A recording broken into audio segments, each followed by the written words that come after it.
We're going to go ahead and call this meeting to order. Dr. Thomason, roll call. President Reese, members of the board, please let the record show that all 5 board members are here on a special early edition of our board meeting on a Friday afternoon. Thank you all for being here and making accommodations to your summer to take care of this board meeting. We appreciate everyone being here, especially since the district is technically closed today. So we will go ahead and have our moment of silence followed by the Pledge of Allegiance.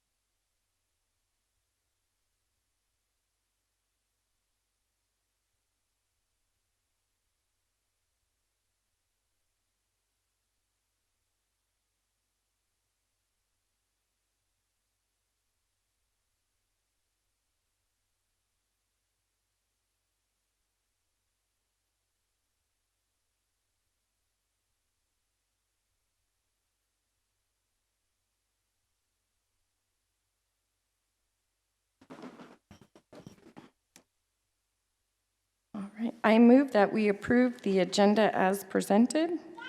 Second. Any questions or comments regarding the agenda? All those in favor? Aye. That motion carries 5-0. We'll go on to board comments. I think we're commented out. We made it through the end of the school year and graduations and lots of celebrations. So everything went off very nicely. If no one else has board comments, we'll go on to request to speak to governing board. We value input from our constituents. This time has been set aside for anyone from the audience who wishes to address the board. Please remember this is not an appropriate venue to evaluate, discuss, or criticize district personnel. Policy KEB provides a process for complaints about personnel. Speakers should be aware that false statements about individuals may result in civil liability. Members of the board may not discuss items that are not specifically identified on the agenda. Therefore, pursuant to ARS 38-431.01H, action taken as a result of public comment will be limited to directing staff to study the matter, responding to any criticism, or scheduling the matter for further consideration and decision at a later date. Please limit your remarks to 3 minutes. We have Jessica D'Ambrioso.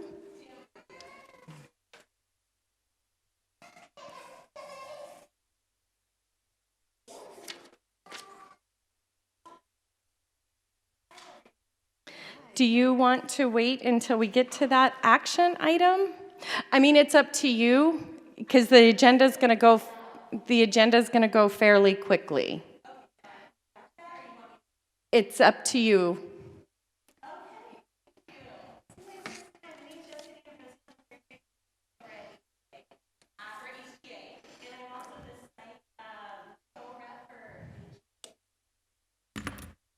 Oh, I'm naturally really loud, so I figured everyone could hear me. Sorry. Okay, so we just wanted to talk about your agenda item that has the results-based funding. My colleagues and I feel that it might not be serving us as we would have hoped that it was the intended purposes of it. So results-based funding, we feel that it doesn't honor the schools that earned the results-based funding incentive. And then for HT, I speak specifically to, we've earned this 2 years in a row.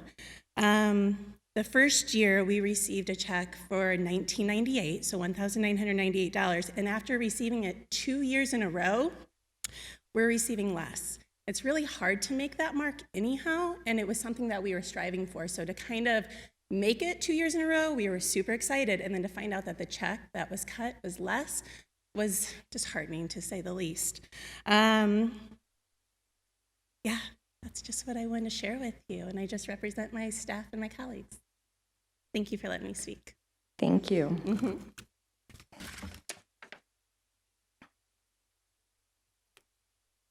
Any other requests?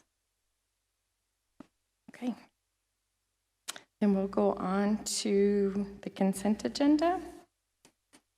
I move that we approve the consent agenda items as presented. Support. Any questions or comments regarding any consent agenda items?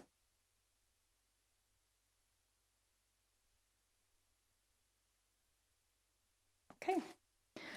Then all those in favor? Aye. Aye.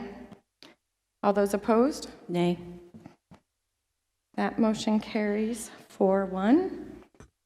President Reese, members of the board, with the approval of the consent agenda, we do have some celebrations that we wanted to announce. And the first one would be the new principal of Gateway Point Elementary, and that would be Miss Katie Harris.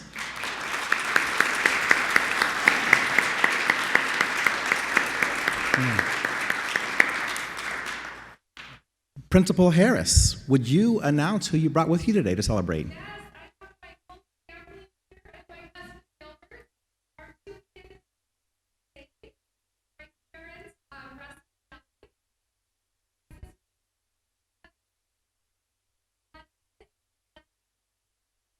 Well, welcome to administration as a principal, and we are very excited for you and Gateway Point Elementary. Okay. Our next celebration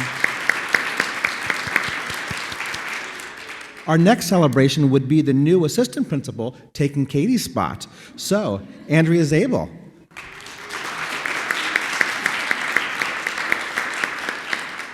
Andrea, would you like to share who you brought with us today?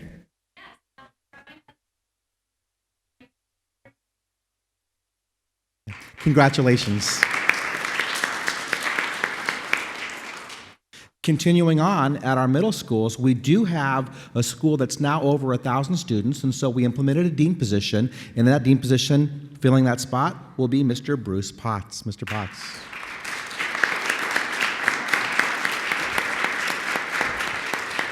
And Mr. Potts, who did you bring with you today? My wife is here in spirit. She's at work and pulled up the fort there. And I brought my daughter who gets to the middle school, Sandra, and my son Benjamin. Good. Thank you.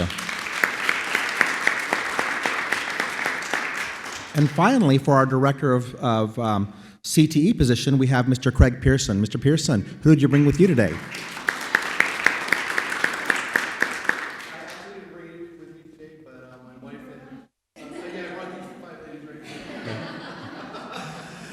We got to meet each other before the meeting. My wife and I have 5 foster adopted children at home, and we're excited about it. Good. Thank you. President Reese, members of the board, let me tell you that we're so proud of these 4 individuals. They are all Higley products that have been here. Mr. Pearson did leave us for a stint, but is now welcome back to the folds of the Higley family. So congratulations to all of our new administrators.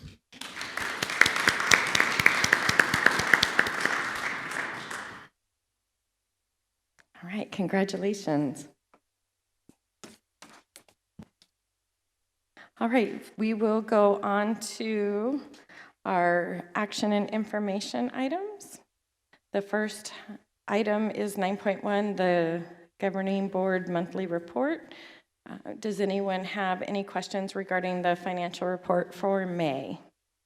We have no problem with everybody leaving now, so thank you so much. No questions or comments for monthly financial report for May? No. Thank you, Mr. Holland. We are going to go on to 9.2 for the Williamsfield High School weight room. President Reese, members of the board, at this time I'll turn it over to Dr. Michael Fowler to give us some exciting updates and a total savings on our Williamsville edition. President Reese, members of the governing board, I know at our last meeting we approved a construction company with 2 alternatives. Fortunately for the district, after that approval, when the final numbers came in, we were compelled to switch to our first alternate with a savings of close to $300,000. And so I'm happy to announce that Waltz Construction will be taking the project at Williamsfield High School and the weight room there. So just wanted to bring that to the board's attention. Dr. Fowler, there were some alternatives listed at the end of page 2. Mm-hmm. When would we decide if are you going with all of those extras that were not included in the proposal? Yes, because actually with the alternatives, we were still well below where the other companies were, and so we wanted to do as much as we possibly could. And so yes, the alternatives are included in there. The only one that isn't is the one that's listed in terms of the. It was originally quoted as a hard deck ceiling, and there was some thought if we left the ceiling opened and exposed. The cost to fire treat that is actually more expensive than a hard deck ceiling, and so that's what we've decided to stay with. So, but everything else on that is going to be included in that project. So we're excited about that. And if you've driven by Williamsfield, you can see that the demo is underway. So that project is hit the ground and running. And so just to be clear, so with the alternatives, we're still saving $300,000? Yes, That's very, fantastic. very close to that. Good job, with everybody. Yeah. Dr. Fowler, that's amazing, and you continue to do so much in saving for our district.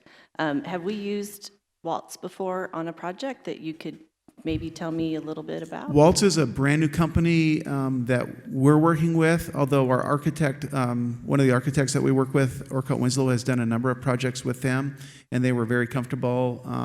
Dr. Thomason's also reached out to them, so we're really excited, and their work previously has been very impressive. So we're excited for them.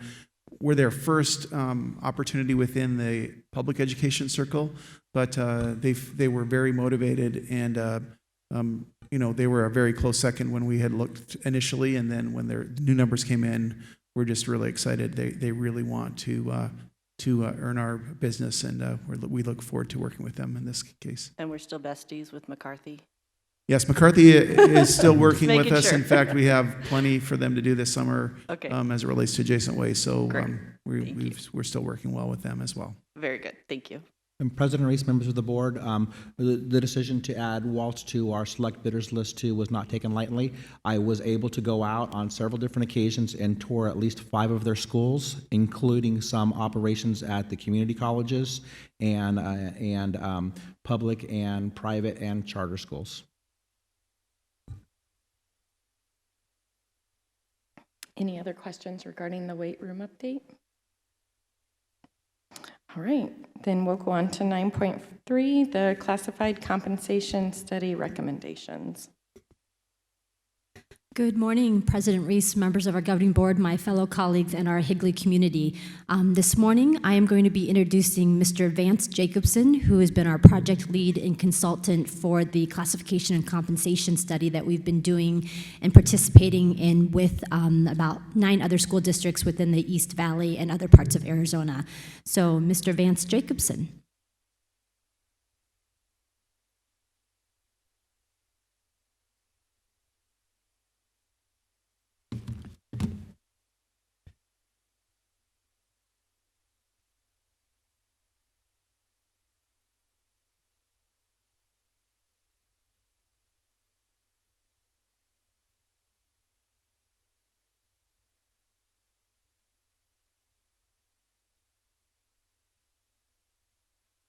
There we go.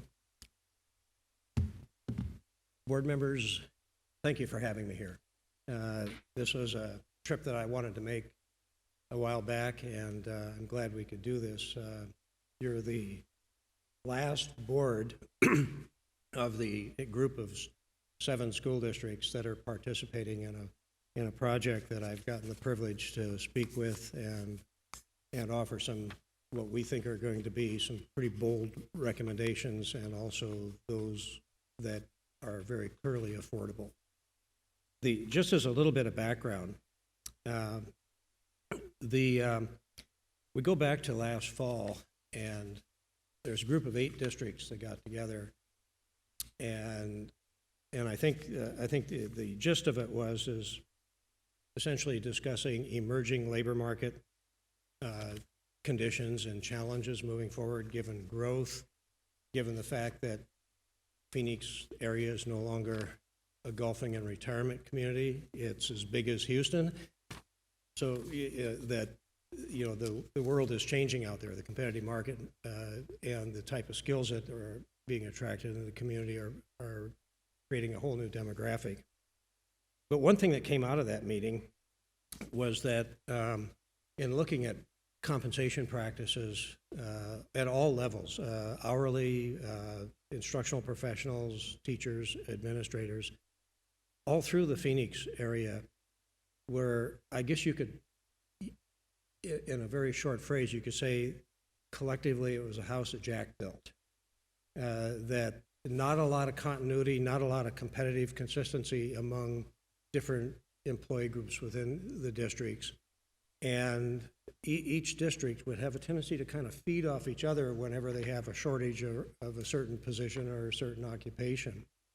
And so this, and I have to say that among this group, that vision was pretty clairvoyant in what was about to happen in this region. They went out to bid. We were selected. We had some pretty unique skills that had witnessed this kind of change before, and even the issues that have surrounded the minimum wage law going up. And we roll that forward 6 months later, and so far, virtually every other district is in the bank with new schedules that are being rolled out now and throughout the fall in pieces that are going to completely redefine and put this group of districts essentially defining the competitive market and the relationships of compensation to skill and difficulty of jobs valley-wide. It will set the standard. As I move through here, I have one minor problem. Most of everything that I'm working with up front here is for right-handed people. And so, bear with me. I'm exceptionally left-handed.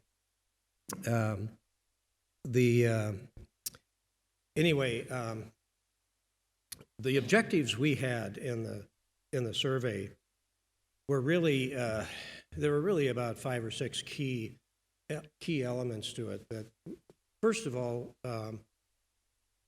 and one of the nice things about this whole group getting together, if all 7 of these districts decided to do a study individually, you would have had effectively 300 hours tied up in just collecting salary data. With one effort, we did that in 1/7 of the time, and we're able to get data for everybody. So therefore, learning our competitive market and our competitive positioning in a regional market was one of the fundamental goals. And that's where we learned about my reference to the house that Jack built, where it became reality with our firm.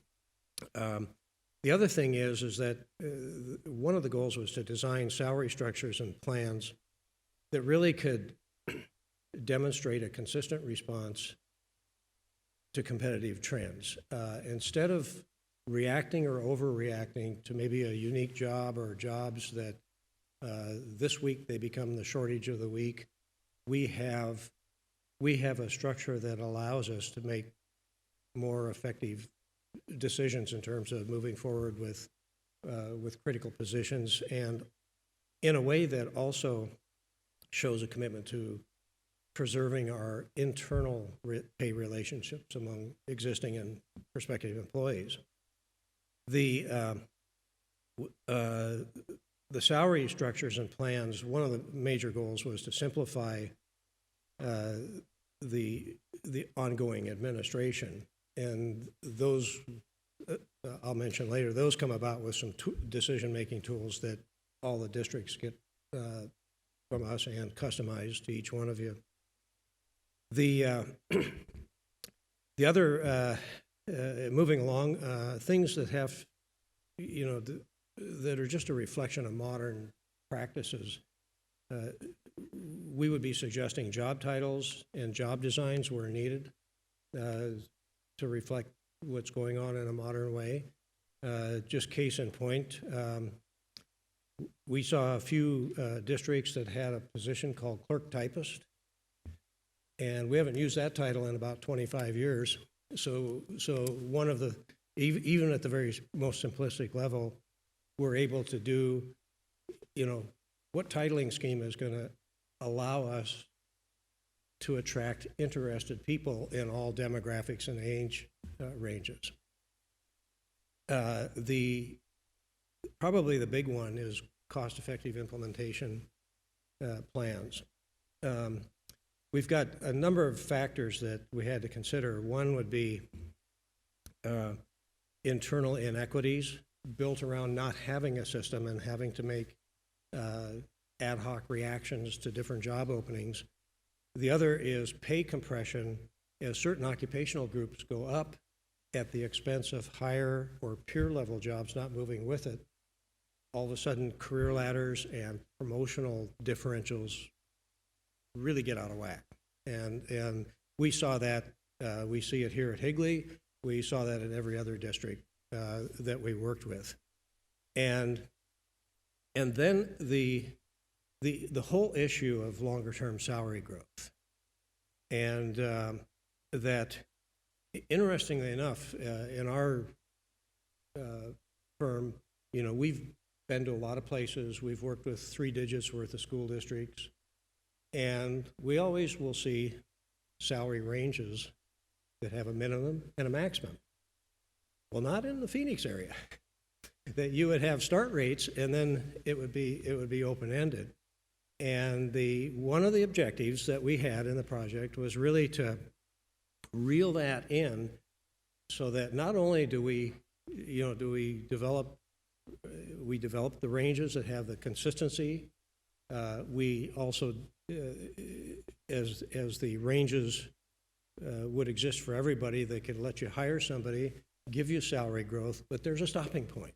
There is a point that each district can't afford to pay more. And so therefore we, getting and coming in to control that among all these districts, whichever competitive level they would choose to have, that was also a key objective.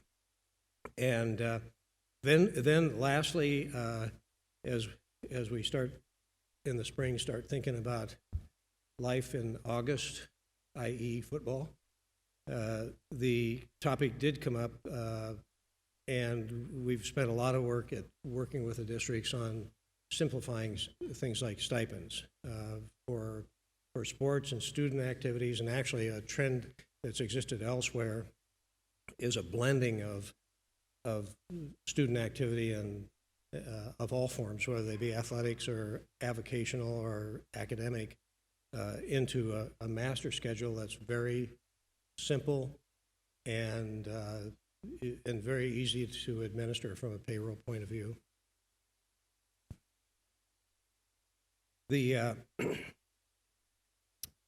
Before getting into talking a little bit about some details on the competitive market and the philosophy that we're using or promoting as far as the district moving forward, there's a couple of things I'd like to mention. We just did a little bit of research in the last couple of weeks.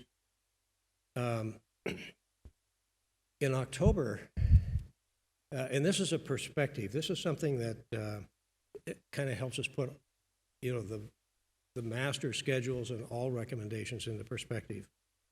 Since October, the region, we'll just call it the region, has, from a competitive and also a cost economic point of view, has seen a pretty dramatic change.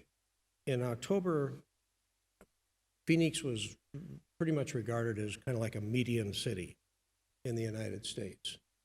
And that puts you in the ballpark with the Tulsas of the world, the Lincoln, Nebraskas of the world, and Indianapolis. And In June, the cost of living index in Phoenix was 13 points ahead of that as a relative. That doesn't mean it's 13 points higher. It means that now that index, from a competitive point of view, is no longer a Lincoln, Nebraska, Tulsa kind of an index. Now you're at Colorado Springs, Bakersfield, Sacramento, not to leave out Eugene, Oregon, type of an index. And there's, and the reason I bring that up is that it's something that puts a sense of urgency into righting the ship and getting compensation structures that are going to move the way the market is changing and moving. All of your neighboring districts are implementing the new standards. The interesting thing is, in some of these other communities, like when you branch out to areas that in the past you've been exporting talent to, like to Las Vegas or moving towards Oklahoma and Texas or up Oregon, Washington, those people that have comparable cost of living index that you guys have, they pay 8 to 20% more for their skilled staff, and so that and not to be preaching anymore, but that in the equity issues, we believe really that external environment makes it even more important to take action on new structures. The chart that you see in front of you is we work in just about every industry, and in other industries there's been a trend for quite a while that salary ranges are relatively wide. In other words, from minimum to maximum in a range, usually 35 to 45% lifetime salary growth in the jobs. And we believe that when you are recruiting, the chances of hiring people, especially on the support staff from within education, are probably lesser than they are of you trying to attract people from other industries, because that's where a big part of the labor market is. And in doing that, we strongly believe that the architecture of your salary ranges should have the makeup of where, if you look at it as a 12-year life cycle, you're at the lower end of the range. First 3 years is for learning the job. The second 3 years is for having competencies, then being proficient, and then being a master in that, whatever that profession is. And so that's a logic that exists elsewhere in many industries, and it's something that we have liked to bring into this whole group. All of the other districts in the partnership, and even though they'll all have different competitive philosophies, they're all bringing in that same philosophy, that life cycle philosophy on salary growth within a defined range. Now, when we look at the market, we really saw that Higley was sitting probably around the 30th percentile, roughly. In other words, we're talking more than 2/3 of the market is paying higher for the same jobs. Now, there are some that are more competitive than others, but this is an overall kind of a thing. So we looked at, well, what if we designed your salary ranges around the median in the market? That means half or above and half or below. And we ran numbers, and no matter which competitive position we choose, we're going to stick to that 12-year philosophy of providing a range that provides salary growth for positions. And we had to settle on recommending a series of salary ranges, top to bottom, all the way from crossing guard to the senior positions in the organization, that would be aligned for the time being at the 45th percentile in the market. We didn't think we could take you to the 50th percentile from a cost point of view. That might have, been just too much to bear. And so the action plan that we have devised is that rolling out, we're going to propose a set of salary ranges that'll have steps for the support staff, the hourly staff, and these steps will be a little bit larger until they get to the market rate, and then they'll slow way down. That's the cost control piece of it. But the middle of that range will be set at the 45th percentile in the market. So if somebody starts at the minimum and they're here 4 or 5 years, in a perfect world, if we have the funding we need, they could get to the middle of the range, they could get to the competitive target. Then I will be preparing a report that'll lay out what it's going to take to move your salary ranges, maybe over a 3 to 5 year period, so that you get that middle, that target up, at least up to the market. And all this is will be backed up with, with a very responsible cost analysis. And so anyway, that is from a structural point of view, each range would be treated the same. It wouldn't matter if you're if you are an executive director or an assistant superintendent or a high school office manager. The center of the range would be at that exact same competitive standing in the industry, so that as an organization, you can go out and convey that we're going to have a consistent philosophy on dealing with our people, and very important in an environment where you have to lead with people and where it occupies 80% of your budget.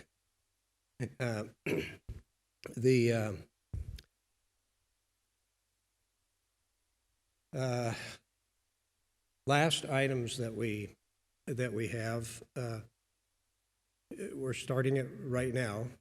Some of the occupational areas have already been advanced to what next year's minimum wage would be, but our recommendation is in July or whenever people come back for the next school year, all returning people we should just go ahead and get them onto the 12. We're going to have to make that jump anyway. All the other districts are going on it right now, even Apache Junction. And so then whatever the cost of living is and that sort of thing. And then in December or January, that's when we would formally adopt the ranges, and we would roll everybody in. Now and at that time, you'll have new employees coming in during the school year that there'd be a cost to bring them up to $12 an hour. But the other cost is going to be to bring employees in higher level jobs up to the minimum of their salary ranges. And because we have people that are in senior level administrative support jobs, IT jobs, all over the place, that we need to get them in the salary range, and there will be a cost to get that, to kind of right the ship. And then our proposal is in April, once we get people in the salary ranges, we have already identified what we think are some potential internal equity issues. In other words, you get somebody with 6 years in the job that's now in the minimum of their new range. February 1st, somebody gets hired in right on top of them with no experience. And so in April, we're recommending that you administer some special pay equity adjustments. They're not going to resolve everything going back, but what they will do, they will, from the district's point of view, they'll offer what we call a good faith gesture, the fact that we've recognized there's a competitive issue.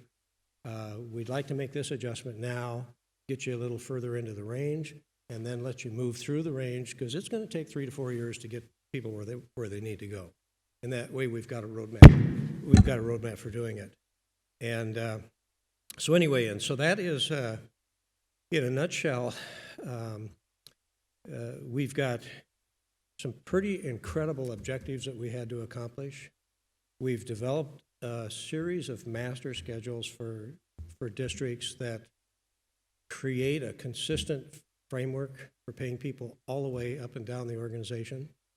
And that also gives you the ability to extract annualized data to partial year positions, i.e. like for psychologists or therapists or other people that are based on contract days.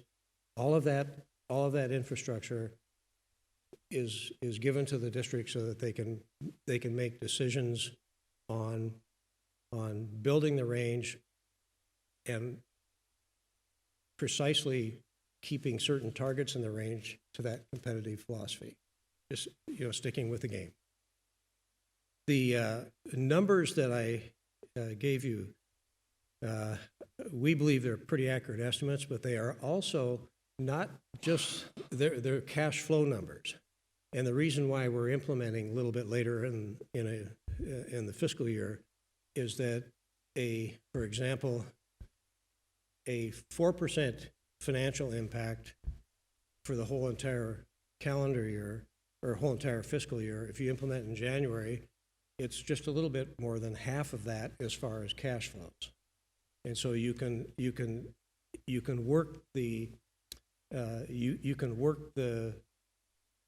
or respond to the larger numbers of face value increases by delaying it so that the cash flow can fit into an affordable mechanism for moving forward.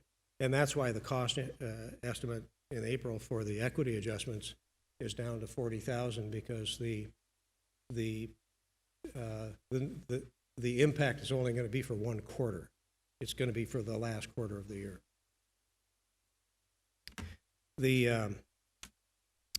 In closing, you will shortly, as the district prepares for an action item, you will receive an executive summary along with a master grid that will show positions aligned into salary grades, and that visually you will be able to see the consistency in having that single system for the whole entire organization.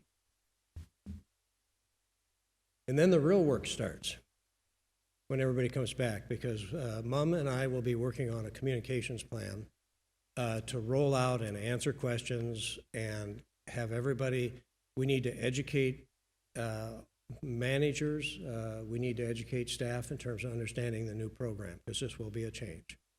And but I think you'll find out as a board that that will be met with a great deal of satisfaction. Yeah, I think not so much financially, but just having some logic and just having a really well thought out decision process.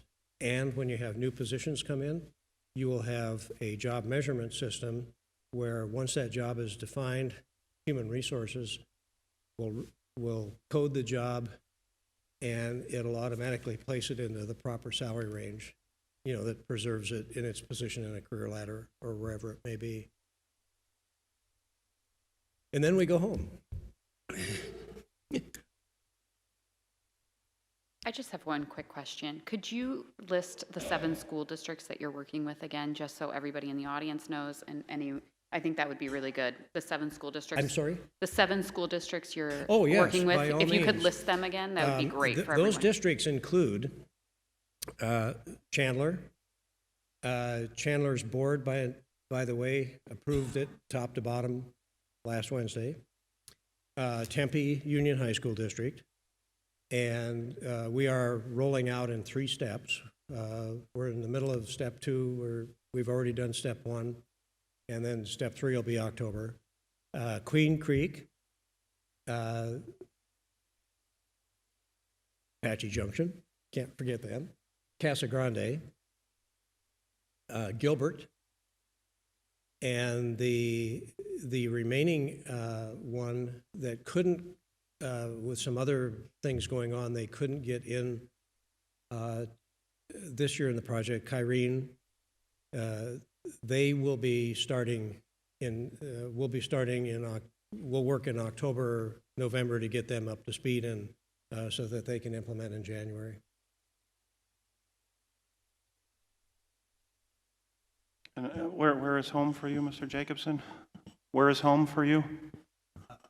Home is, our office is in the Seattle area. Okay, well, thank you for coming again. And well, I've been pretty much a resident here for the last 6 months. It's been quite enjoyable, and our firm has we're a small firm. We've been around for about 40 years, and we work in virtually every industry. My two areas of interest are education and healthcare, and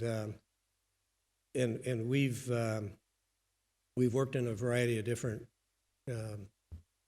economic environments, growth, declining, everywhere else, and probably the cornerstone of who we are is some of the decision support modeling and some of the salary administration tools, and every one of our clients gets those at no extra cost. They just, the minute we walk in the door, they're yours. And it's just a philosophy we've had as a firm. Well, it was 94 on Wednesday in Seattle. Yeah. Well, I would like to thank you for your work, and thanks, Ms. Martins and the team. This is important work, and I think we're exercising some of the demons we've had in the past, where people are placed, based on, not what you did, but who you knew. And so this will make it very clear to everybody, and I think it's fair and easy for people to accept. I like that you use the word logic. It's good that we have logic when we're placing people. Of course, I just will reiterate that you have my full support on moving people up, and I like that you are already talking about communicating to people to let them know that help is on the way. So this is a big step, and it really is important work, and I'm very happy for our classified people and everything we can do to help them pay them for earn an honest living and living wage and all that. Yeah. Thank you. And it's been a lot of fun working, not only here, but with the group. The chemistry among the different districts is like nothing I've ever seen. That's awesome. I echo what Scott said, or Mr. Glover said, sorry. We're very casual today. It's Casual Friday, right? How is this? I know you must be also working with our financial department to figure out where this funding is coming from, and I always like to look at Mr. Holland's face and if it's turning beet red. But I know that this was a long time coming. We didn't get here overnight. We're not looking for that quick fix.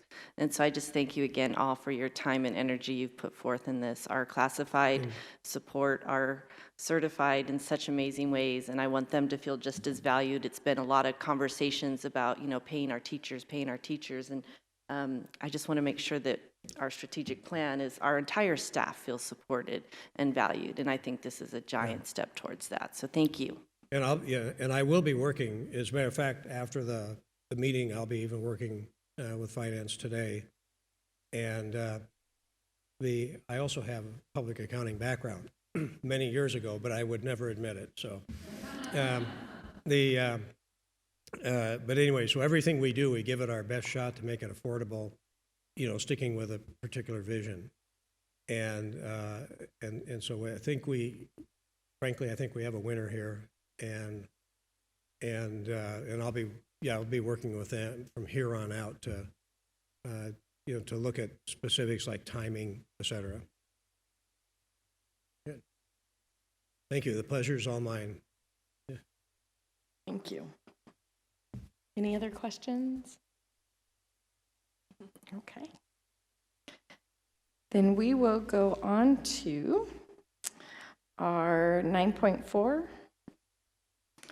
And I move that we approve the fiscal year 2020 proposed annual expenditure budget.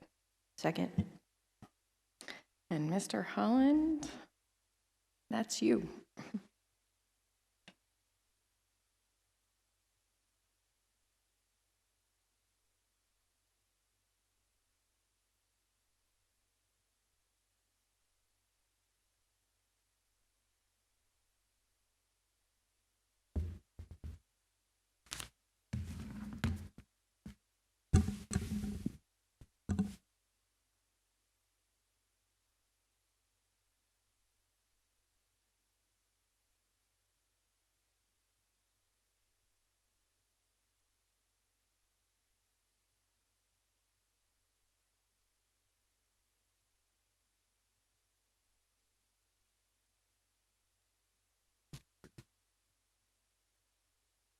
So, good morning, President Reese, members of the board, Dr. Thompson, cabinet, distinguished Higley community.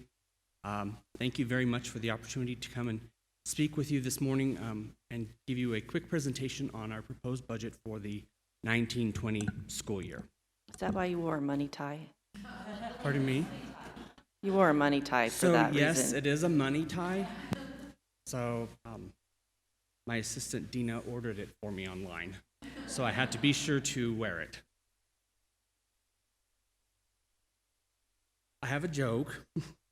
It's not time relevant, but it's okay. So, and it's not about money, which I really wanted one on money. So, so they're about Valentine's Day. So why shouldn't you fall in love with a pastry chef on Valentine's Day? Because he'll desert you. How did the telephone propose to his girlfriend on Valentine's Day? He gave her a ring. And also, just as a bonus, I saved 15% this year by switching to single as opposed to married. Anyway, let's just move on. Yeah. So I'll see if I can come up with some better ones when we do this again in a couple of weeks. Well, no joke, on my wedding day, my husband said, with this wing I thee wed, and he's a pilot. How appropriate. It happens. Right. Okay, so of course, when we start looking at developing a proposed budget for the coming school year, now there are many factors that we have to take into consideration. One very important factor, of course, is our projected student enrollment. To just kind of give you an idea, so when I came and presented to you our May revision, our ADM at that time was 12,105. Now we're talking unweighted numbers to give you an idea. So when I came back, when they ran the last ADM report, our ADM has gone down to 12,098. So it has been a steady decrease since December. So keeping that in mind, we are projecting flat enrollment for next year, to give you an idea. So right now we're basing it on the 12,098 number. We're also looking at account balances, any carry forward money that we may have or anticipate, because of course we're still in the process of trying to pay all of our bills. So everything is an estimate at the moment. We also look at any state funds that we may have coming in, any federal funds, which because some of them do change, any local monies, and of course, any money that comes in from a tax levy. And typically, of course, when you start talking budget numbers, everybody wants to know, well, exactly how is this going to affect the tax rate for next year, and how much is it going to cost me? So to kind of give you an idea, so our tax rate for FY19, our primary tax rate was 3.99, and our secondary tax rate was 3.2. Now, the secondary tax rate is made up of, we have a maintenance and operation, or M&O override, so that was 1.61, and then our bonds were 1.60, so between the two, our tax rate was 7.2. Now, again, for FY20, we are estimating, because these are round numbers, the official numbers will come out from the county sometime in August. But we're estimating that our primary tax rate will be 3.84, and our secondary tax rate will be 3.2. Again, with our override, we are in the fourth year of our override, and we are projecting flat enrollment. So you'll notice that the override tax rate went down to 1.59 from the 1.61 from last year. Also, our bond, the tax rates will be 1.60, so that's pretty consistent, a little bit down. Again, that's all based off of our debt schedule as we repay back on those bond payments. So a total of 7.0448, which is basically an estimated decrease of 1.659. When you start talking about tax rates, now that I've kind of given you all those numbers, you kind of wonder, okay, what exactly, how does what affects the tax rate. So, for example, in 2016, the legislature had changed a bill that went into effect of July of 2017. I bring that up because it's kind of important to keep in mind. That changed how these tax rates can be calculated. So, for example, you previously used to be able to factor in any cash balance that you had, any encumbrances, budget balance carry forward as well. However, none of that is calculated into the formula any longer. When we're talking about defining the qualifying tax rate, or the QTR, that QTR is set by the JLBC to determine the tax levy that's required for the district to be eligible for district equalization assistance. The QTR is adjusted annually based on an inverse relationship to the assessed evaluation for the entire state.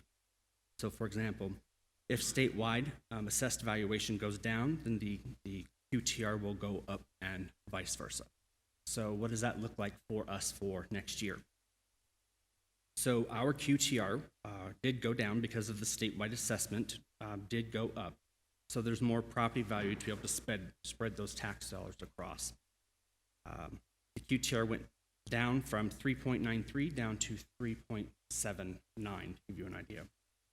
Because the assessed valuation went from 638 million to 684 million, so a big jump. Let's see. So that's a whole lot of information on tax rates. Is there any questions before we kind of move on? No? Okay. I just kind of wanted to give you a basis of how that all comes about. Okay, so our calculation, how do we budget, how do we build calculation for our M&O budget for next year? Again, we are projecting flat enrollment, so our revenue control limit will be a little over 73.9 million. Our override for next year we estimate to be 11,111,000. We estimate each year our carryover would be a little about 3.5 million, and hope that there's more depending on what the final numbers are. And then, of course, the portion of the Higley's of the state land trust sale, the $50 million, we estimate that number to be 532,000. So next year our budget will be 82.1 million, whereas as our last May revision, it was 76.8 million.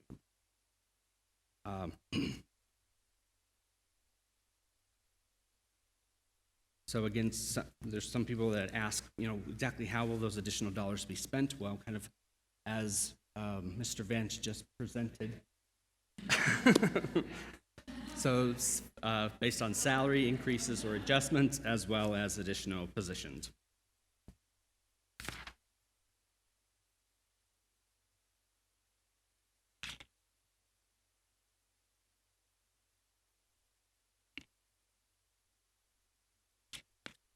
Also, so we start looking at what is the per pupil funding and how do we start building or estimating our budget for the coming year. So the base level for FY19 support was $4,009.57. We did have a 2% inflation adjustment, so that's about $80. Then we have the teacher salary increase, which is the governor's 20 by 20 plan. So that's about $112.55. So it's a total of $192.74 increase from what it was in 19. So our new base level support will be $4,202.31, and again, that's approximately a 4.8% per pupil increase from the prior year. Questions? So next, we want to talk about the average teacher salary. So this is a new requirement that came into effect a couple of years ago. Again, some of these numbers, of course, are estimated numbers for our salary for FY20 because we are still hiring more staff. So the average salary we estimate for FY20 will be a little over $56,000. The average salary for FY19, again, was a little over $54,000.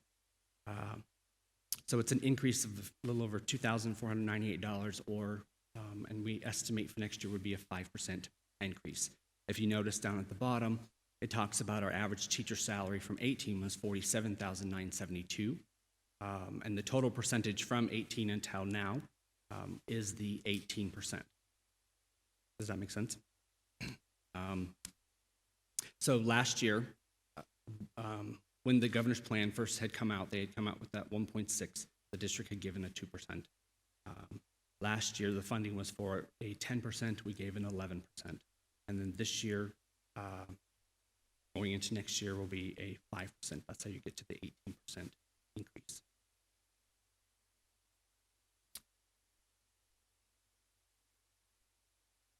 Again, I know there was some questions. You know, Higley, how does Higley define a teacher? How do they? Because the state wants, everybody determines it a little differently. So at the time, we determined that our teacher definition would be all employees who provide instruction to students, whether that be a classroom teacher, a media specialist teacher, a counselor, and any site-based instructional coaches as well. Again, as I mentioned, that some of these numbers are just estimates, and so as we get final numbers, we will make adjustments in future budget revisions. Questions?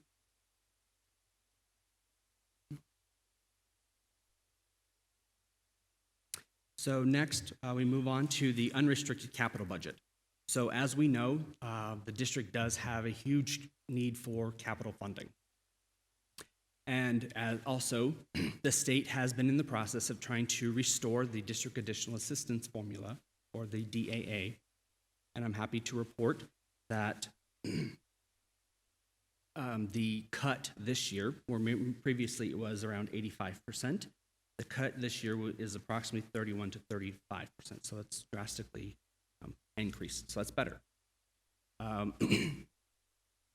Again, when we put these budget numbers together, these were just estimates. So we had a budget of $22.4 million. We've spent at the time a little over $9.6 million. So we're estimating about $12.7 to roll in for the next year. Last year, if you remember, when we calculated our budget, we ended up deciding to move $10.5 million out of our operating budget over to meet our capital needs. However, because since we are building our budget on flat enrollment, we won't be able to move all $10 million this year, so we're only estimated about $7 million currently. The DAA is a little over $4 million, so we're anticipating an unrestricted capital budget of a little $23.7 million. Again, keep in mind, you know, we do have our wonderful lease payment, which does go up again next year. Next year, it goes up to the $4.4 million. We do have some trying to continue with our curriculum update and refresh, our IT refresh, as well as other capital improvements that we have here at the district. Some transportation replacement. We are working on trying to update some of the district's white fleet. And of course, we still have our potential adjacent ways transfer that we will have to do. That has not been finalized from the Auditor General at this time. Everybody keeps asking me, have they made a decision? I haven't heard anything, and I'm not going to call. They can call us. Any questions on any of that? No? So next, let's look at how the state calls or classifies. They refer to it as special education. So special education is meaning different than just regular education. So you'll notice there are multiple things within this particular category. So you have a total of all disability classifications. So that's truly like our special needs department and students. Within this special category, you also have gifted education. So in FY19, our budget was $376,000. We estimate it'll be $464,000. One thing I didn't mention, for our within our disability classifications, our budget this year was 10.4, but with a continuing rise, we estimate next year will be around 11.7. Also, with gifted education, there is no funding from the state.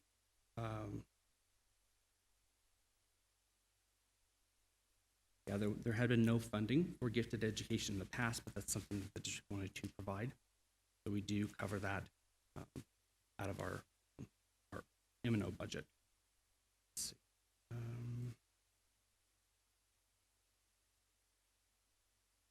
You'll notice that our ELL categories, they did increase slightly, so we're in 19 was a little over 33,000. We're estimating to be around 41,000. So for a total expenditures for next year in this particular classification, we're estimating to be a little over 12.5 million, previously 11.1.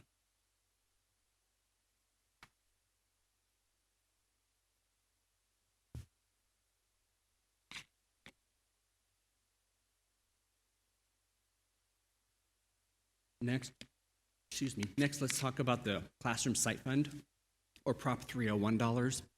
Again, some of these are just estimates. So our FY19 budget minus our actuals. So we estimate our total unexpended to be around 3.6 to carry over. We estimate approximately 39,000 for interest with an additional allocation of 6.2. So we're anticipating around a $9.9 million budget for that category.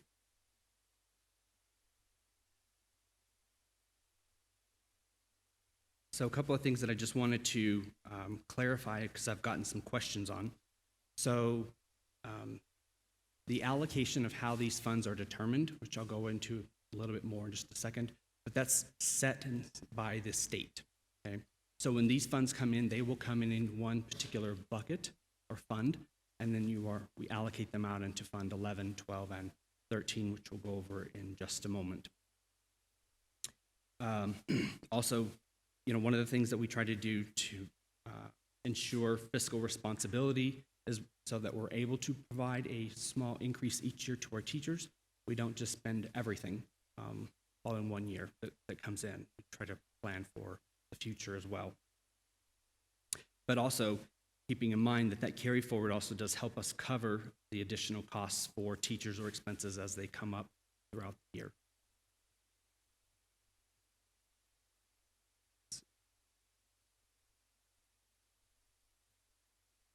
Questions on that before we? Okay, so as I mentioned, the particular percentages, because I did have a couple of questions as to, why is the 20-40-40 and why is that a little different? Again, so the allocation is set by the state. So 20% of that entire allocation goes into Fund 11, which is used for base salaries. So last year we had biannual payments, so it was $1,450, and next year we're anticipating to go up to $1,550. In Fund 12, which is performance pay, 40% of the allocation goes into that particular fund to meet the performance pays. Last year was $3,000, next year will be $3,400. In Fund 13, which is basically an other category, those funds can be utilized for salaries. It can also be utilized for supplies or supplementals. So there are a lot more expenses that can come out of that particular category. So basically, when the funding comes in, the funding is coming in based off, and it's allocated based on those percentages, but that doesn't mean that that's exactly how much is awarded out. Does that make sense? Because I know there was some questions. It does, and the only comment I want to make, and it's a compliment and a credit to Higley, is that if you add up these numbers, that's $6,500 extra dollars that a teacher should earn. And that is significantly more than any other school district that I'm aware of. So Higley makes a concerted, concentrated effort to pay out as much money from 301 to their teachers as they could, because districts do have the ability to spend it elsewhere or to roll it into other things. So they've got their salary, and $6,500 on top is significant to a teacher, and it's a credit to Dr. Thomason and the cabinet and the staff to make that a priority. Thank you. Again, that's kind of what I was talking about, trying to be fiscally conservative to be able to provide those increases each year. The allocation for next year will be $434 per weighted student count, so your Group A, which is basically an $11 per pupil increase from last year.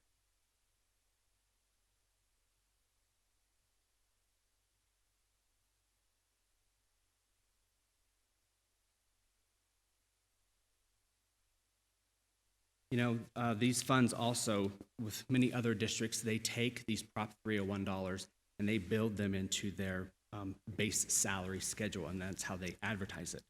However, here at Higley, that's not something that we do. We advertise our base salary, and then these $301 are completely separate and available. That's important to note because a lot of people may look at our base salary and think that it's much lower, but in reality, if you look at all the other extra funding that's available, we're very comparable. Kind of give you an idea as well. So for F out of 13, I mentioned that we can use those funds for salaries as well as additional expenses. So last year, we paid 7 teachers out of that particular fund, and we had funding for additional pay for 661 other teachers. Next year, we anticipate that number to be around 700. Plus, our new teachers that are coming in this year will be coming out of Fund 13. So, questions? So, Mr. Holland, from what I'm understanding, and maybe there's a lot of numbers and percentages being thrown at me right now, and sometimes Sorry. it needs to soak in a little bit. But basically, our student ADM was an increase of 4.8%, yet Higley's putting out like 11% raises. Am I getting that? Am I getting that Say that correct? again for me. Not ADM, the student, like, I'm sorry, I probably should have gone back, but not ADM. What's it called? Correct. Percentage, but it went up 4 point. So the So our 4.8, so let me clarify. $4,009 to 4.8 $4,202 per student? So that was a 4.8 increase, The correct? 4.8 increase is the state funding that is available. Available. So it went up 4.8% from last year's per pupil funding. And we're still like giving out large raises at 11% raise. That makes Yes, sense. So it's like the state still is never going to catch up to us, is kind of what I'm getting at. Like, right? Like this is, honestly, probably not. But that's why we appreciate the override that our community has given to us, because that allows us $11 million extra in our Okay. budget to be able to make those salary increases and provide that additional staff. okay, yes. It doesn't mean our base level funding is Enough. adequate enough to Adequate. meet all of those Right. needs. No. Okay, thank you.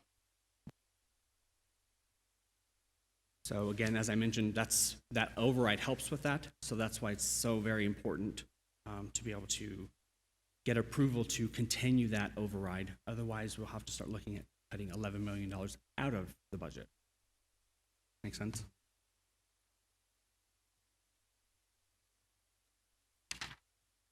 So then also one of the things we also look at when we're building our budgets, we look at any additional funds. As I mentioned previously, state, federal, and local funds. So the allocation for the federal projects is determined by the federal program. Those funds are sent to ADE and are passed through them to us. We also have our instructional improvement programs, or Indian gaming funding. So next year we anticipate that budget to be a little over $618,000. We do utilize those funds to be able to budget for classroom size reduction or maintenance. It is a cash controlled fund, so these payments come out twice a year. So you get your first payment in December, and the second payment for 19 will come out sometime in July.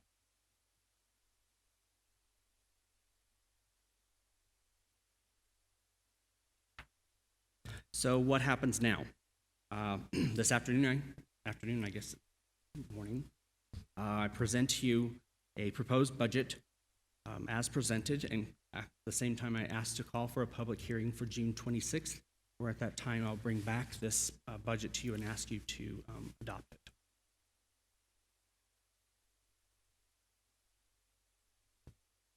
Any questions on any of it? Okay, thank you. Any other questions? So with the approval of the board approving the proposed budget, it would also call for the public hearing on June 26th, and we have to advertise that. Yes, that is correct.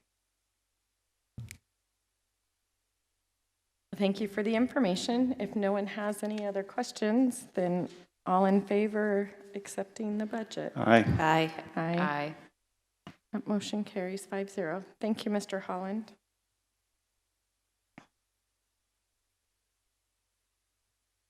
All right, we will now go on to 9.5. I move that we approve the disbursement of the results-based funding dollars.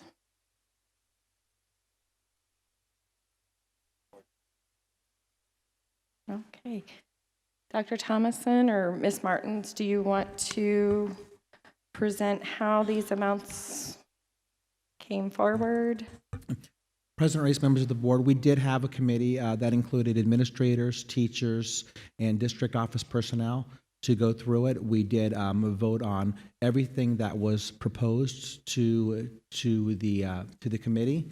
We did have one proposal that came in late, and because we want to get these funds out, the committee wanted them sooner than later, and also too because the Arizona State retirement systems contribution rates going up, we felt like it was important to go ahead and get it out before the July 1 date. That's why we're bringing it forward to you here. I would have loved to have more time and work with the committee on different options that were proposed, but the costs for the state retirement contribution rate would have cost us an extra $36,000, which would have came directly out of the results-based funding that we're giving to our teachers and staff. And so that's why I would like more time on this, but I think that the committee did vote and we all had it. You know how I feel about the results-based funding. I'm not in favor of it. I think it's a system that's very difficult and complex, and it just makes it a very difficult situation for all of our schools and our staff, especially as superintendent. I am making some of those decisions that directly affect how it is put into our schools with special programs, gifted, and special education programs for our schools. I do believe that the committee did come together and come up with the best plan for everybody involved. I would like to see more funds distributed equally through the district, but this is the program that the committee came up with and voted on. Madam President? Mr. Clever? Well, I hear the concerns from HTA, and the thing about results-based funding is, you know, I was trying to think of a good analogy, but it's like if I sold paper like 3 years ago, they're going to tell me if I sold, 300,000 cases of paper, they're now going to give me an award for something I didn't even know I was working towards. Like, you take like a baseball team in 1985 that hit X number of home runs and had an ERA of whatever, and in 2019 you're going to give them money. No one was working towards that goal because we didn't know it was a goal. So you're rewarding people for work that it just so happened. But really, if you dig into this stuff, this is designed really, in my mind, to be just a giveaway to schools that are already being successful. And I'm not criticizing HTA. I'm really thinking of another charter model that really benefits from this, that has a certain that has a group of kids that would always hit these targets.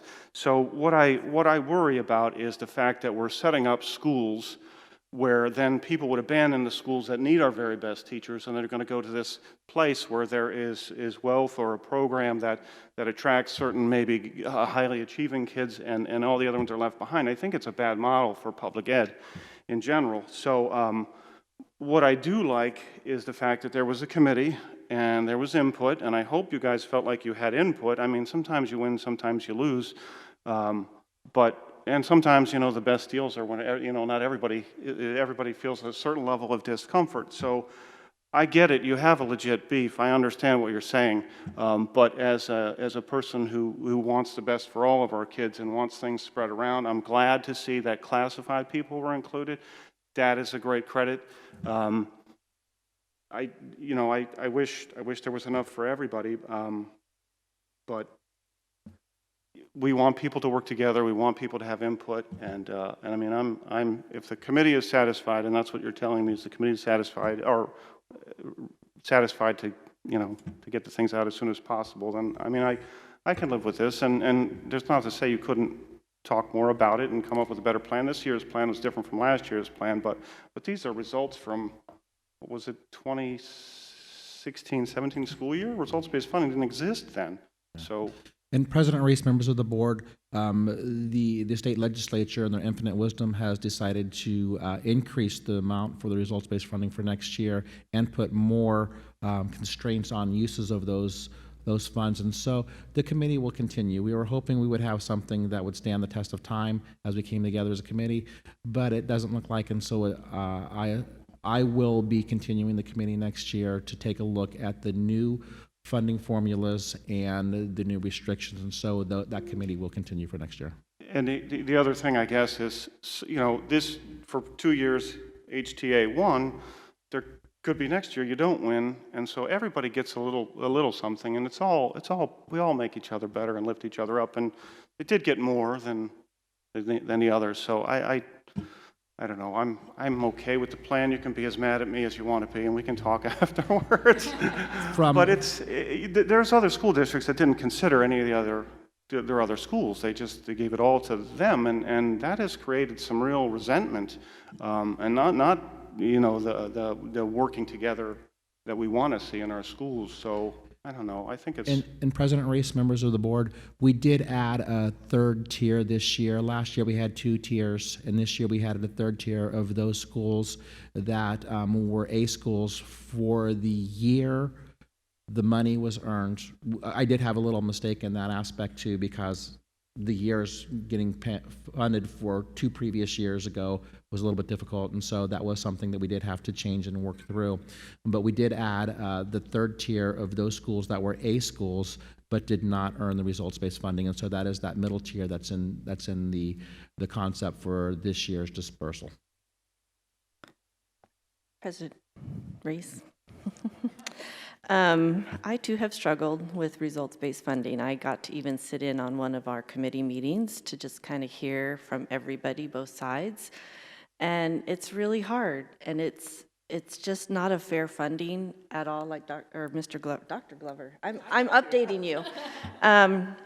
So I have really struggled with this as well. I've had many conversations with Dr. Thomason, my thoughts, my views. I too love that we are sharing the wealth amongst everybody at Higley. I believe everybody works hard. I believe those teachers that maybe at a school that didn't earn it, but maybe they had more growth. Like I'm so proud of them too. And so again, I'm with you. I hear what you're saying. And I too have to just kind of sit back and know that there was a great committee, tons of voices were heard, tons of options were brought forward, and I'm thankful for all the hard work you did to Mrs. Martins on just trying to do the best we can with the money we're given. And it's not told to us exactly how to do it, which if the state's going to give us something, I wish they would just say here, and this is what it does. And they don't do that. Not with this, so it's a tough one. And I hear you, and I hear you as well. I think all of us struggle with this. I know for months when I would meet with Dr. Thomason, because I meet with him weekly, he had charts and the flip chart paper. I mean, it was in his office, and it had the different options they were talking about, and it was, well, I like this part of this option, and I like this part of this option. I really don't like that, and you know, and so it was something that took time and a lot of effort and thought. So I do appreciate that. I do hear you. I do. I do like that they did tier it, so those who were at schools that earned it back when we didn't know we were earning it, that they're recognized a little bit more for that. It also rings in my head, a couple years ago, Mr. Ratovich sat up here and said, we are Higley Unified School District, and we are unified, and what lifts up one, lifts up all. What drags down one, drags down all. So for the schools that did earn this, it does lift our entire district. And for us to be able to share the wealth. The other part is, then if all of a sudden we get all these transfers for these teachers to, hey, I'm going to transfer to this school, I'm going to transfer to this school. Like Mr. Glover said, we have, in some of these schools, we need these teachers the most in some of these other schools. And initially when results-based funding came out, then it was, oh, this is the only year we're going to do it. This has been ugly. We're not going to do it anymore. To, well, now we're going to continue to do it, and now we're going to increase it. So it does leave us in a very bad situation when trying to decide this. But I think that with the committee, with all the input, I think it's probably the fairest way to try and do it if you can, trying to recognize the hard work of all. So I hear you. I can't say I disagree with you, but I too, with the committee, like the options that they have come up with. So I appreciate you guys coming today. I know this is your Friday, and we appreciate, and it's summer. Like, we all want to be, by the pool, and we appreciate you guys coming and sharing your voice, because that is how we're going to learn about it. Dr. Thomason, I would like to make sure next year that some of the committee members change up, as sometimes it's always the same. We see that a lot of times. It's always the same people on the same committees. So if you could just make sure that that happens next year. And I, too, asked Dr. Thomason, was there a committee? How was this done? And being that there was a committee, I think we have to take that input from the committee. So I appreciate you guys coming, though, and you are heard. Your voices are heard. Thank you so much. And is it, so the last year it was for all the employees who were here in 2015-16. So is it true that we could have had more employees that were still here, which would have diluted the pool of money a little bit more, even more? Mr. Glover, as our HR team was very hard working and assessing and looking at who was here and employed in 2016-2017 school year and currently employed and completed their work agreement or their contract for the 2018-2019 school year, there were a number of other employees where their tenure stayed versus, what we experienced probably prior to that. There was a time period where there was a lot of departures and people leaving the district. So the pool of individuals total increased as a result of that too. And as Dr. Thomason said, we created a committee that was almost 26 individuals with at least one site representative from each school, including preschool, and administrators, as Dr. Thomason said too, and we had worked with the Higley Education Association Committee in determining who those members were. And we'll definitely, as Ms. Wilson, you said, look at next year, that makeup, and making sure that if they've been on the committee 2 years in a row, maybe we look at a different makeup of individuals and give some other opportunities for individuals to have a voice.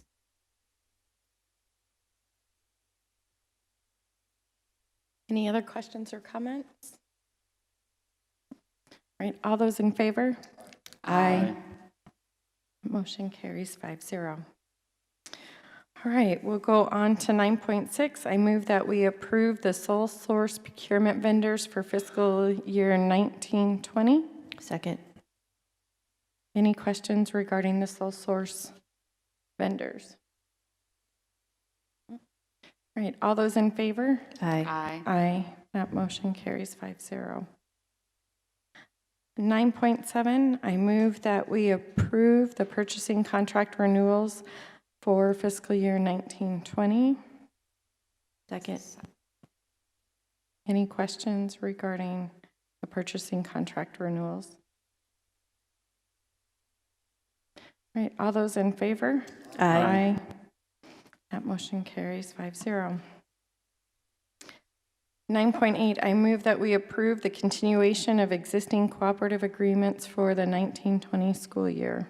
Second. Any questions or comments regarding the continuation of the cooperative agreements? Right, all those in favor? Aye. That motion carries 5-0. 9.9, I move that we approve the adoption of a resolution ordering and authorizing all matters necessary for a special bond repurpose selection to be held on November 5th, 2019, and be submitted prior to August 9th. Second. So just as a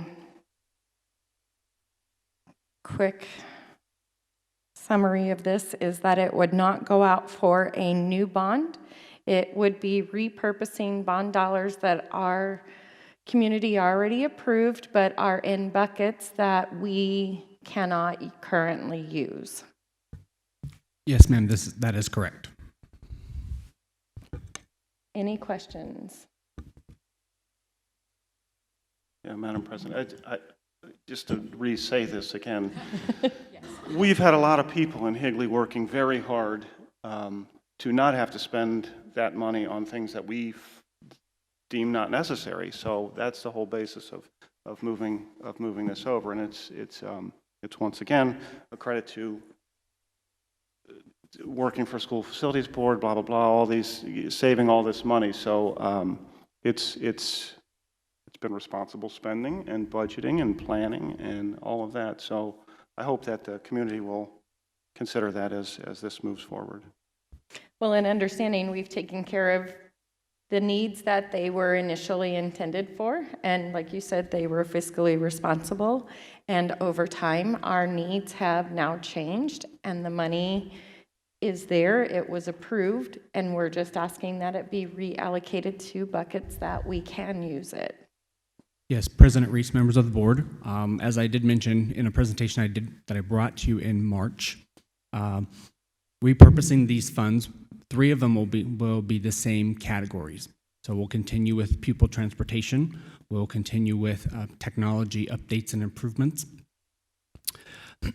And the 2 new categories will be basically, we had a line item for new school construction, a line item for maintenance and repairs, a line item for land. We've already purchased the land.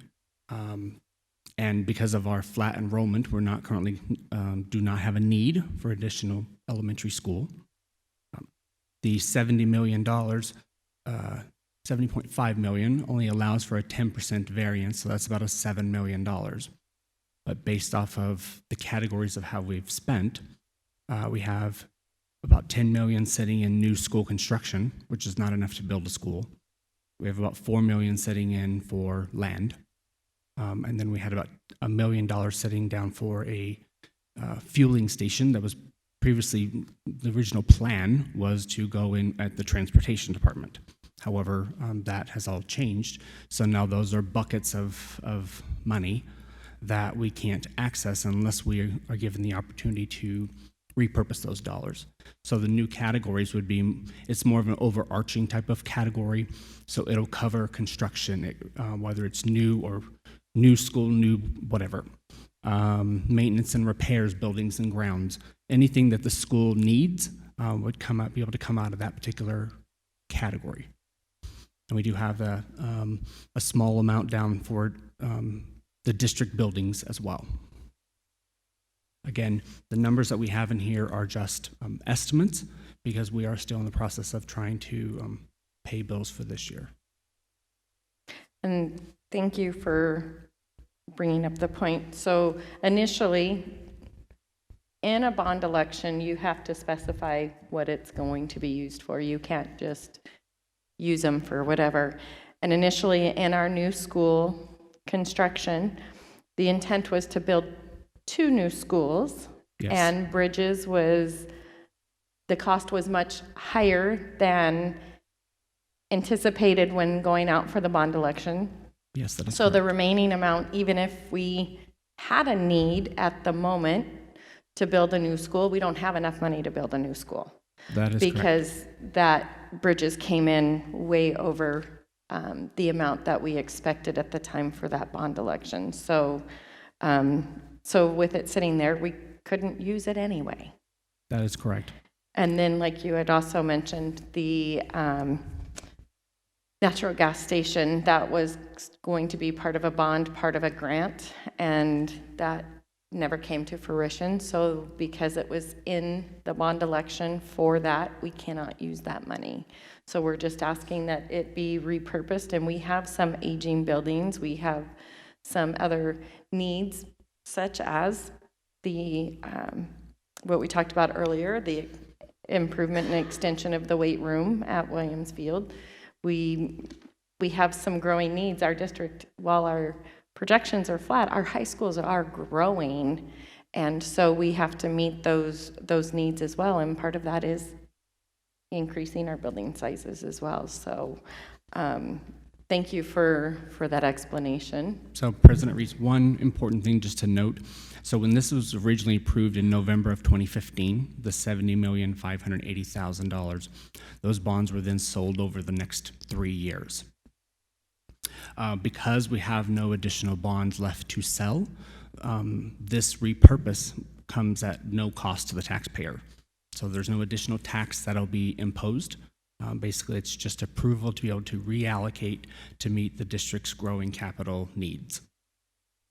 And Mr. Holland, are you gonna write something for the for the arguments in favor, so that will be clear to people? Yes. Thank you. Any other questions or comments regarding I think the it's bond? great that we're able to ask our taxpayers to reallocate this money and it be no money to the taxpayer. And I think that's an important message we need to make sure gets out, that it's going to be no money, no new taxes to our taxpayers. No additional. No additional, thank you. All right, all those in favor? Aye. Aye. That motion carries 5-0. 9.10, I move that we adopt the resolution of ordering all matters necessary for the proposed continuation of a 15% maintenance and operation budget override special election to be held on November 5th, 2019, and to meet the deadline of submitting arguments by August 9th. Second.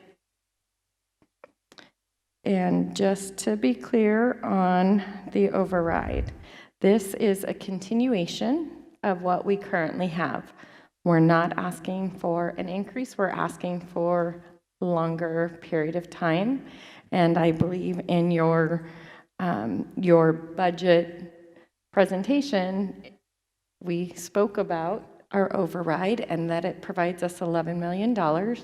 We have been able to give our staff, not just teachers, but our staff, higher percentage increases than what the percentage of increase that we have coming in. And earlier our presentation, we have some salary issues to mitigate and fix, and that's going to take money. And we're in our 3rd year of our override. Years 4 and 5 start to reduce. So, 5 and 6, they start to reduce the amount. So this way we can try and get the extension prior to having to go through those reductions and work with our compression issues, continue to try and support our staff with increases and all of the other needs we continue to have. So this is not a new, it's a continuing. That is correct. And so also, it's a continuation, so there'll be no additional tax assessed. With your override you have, as you just mentioned, President Reese, it's for a 7-year window of time. The first 5 years are funded at the full 15%. In year 6, it starts to decrease by 1/3, and then in year 7, the additional 1/3. So when you get to year 8 without a continuation, you would be at 0. and Mr. Holland, the reason why we're doing it this year, not only because of that, but it is an off year as far as elections go. And so it's a better time for us to try to move these things forward, correct? Yes, ma'am. Also, as President Reese just mentioned a minute ago, when the years start to decrease, we wanted to start with the 4th year so that if we are by chance unsuccessful, then we have an opportunity the following year to try again before it starts to decrease. And I don't think anyone will argue the election in 2020 is going to have a whole different focus, and we really would like our focus to be on education. So it helps bring the focus of education to this election, because next year, the 2020 election is going to be interesting. President Reese. So I would encourage anybody, and encourage us all, to tell anybody that wants to get arguments in, whether it's for or against, to just get involved and consider doing that. Reminder to teachers, I know HTA are mad, probably at me. You do have the right. I know people would like you to make you feel that as a teacher you don't have your First Amendment rights. You totally do, and you can get out there and you can advocate, whatever your position is, for or against, but get out there and advocate for these things, because without these overrides, the budget outlook is bleak. So 18% raise since 2018, this is all possible because our community supports and gives us money, and we cannot rest on our laurels and think that, hey, life's good, the economy's good, everything's all right, that people will get out and vote. And I have seen some polling recently that said, believe it or not, in the state of Arizona, something like, and it was a legit poll. It wasn't like, my wife calling her friends. More than 65%, even higher maybe, I don't remember, but it was more than 65% of people are in favor of paying more for good quality schools. And it might have been as high as like 80%. It was astonishing. So it is a good time, but let's not take for granted that just because everything seems good that it's going to pass. It takes all of our work, and I will do, whatever legally I'm allowed to do to help encourage this. But you're looking like you're dying to say something, Dr. Thomas. Yes. President Reese, members of the board, let's remind our audience that the Arizona Revised Statute pays for basic educational purposes, which is reading, writing, math. Everything else that we add is extra put upon the district for arts, for athletics, for some of those extra special academic processes that we have, and our gifted classes, our special needs classes, and those aspects too. So the Arizona Revised Statute just pays for a basic education. Everything that we do above and beyond that is supported by our community, and we very much appreciate their support on that aspect too. And that is even half-day kindergarten, correct? Not full day? The Arizona Revised Statute pays for a half-day kindergarten, not full day. So Our community helps support us in the full day. Our community pays for our full-day kindergarten, and that's a big thing. Dr. Thomason, I guess this may be just a question. I know that we can have a pack, correct, for these? And do you already have that kind of in your head, or people that can be on it? I know we can't, so.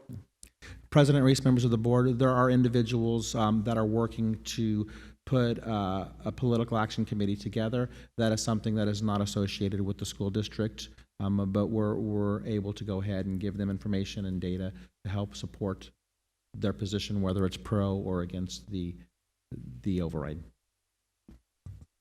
And if anyone wants to be a part of that, who are they to contact?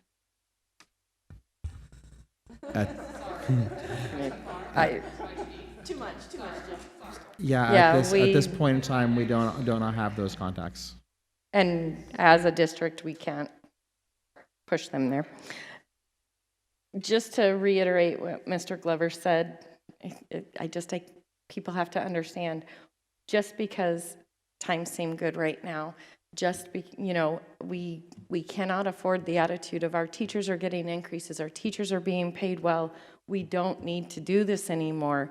It's because of that is why we're able to increase our teachers, why our teachers are making more money, why our support staff's making more money, is because of this. And if that goes away, then we don't have that. So it's so important that people not just think, well, they just gave their teachers an increase. They don't need to have this continue to do an override. That is why we're able to do it. And President Reese, a reminder to our audience too, that we do have some of the lowest class sizes in the Southeast Valley with the help of the override. All right, any other questions or comments? All right, all those in favor? Aye. Aye. That motion carries 5-0. All All right, at this time, we are going to go into executive session for the discussion and consideration of the evaluation of the superintendent's performance pursuant to ARS 38-431.3A1, and we will reconvene upon our conclusion of the superintendent's evaluation performance.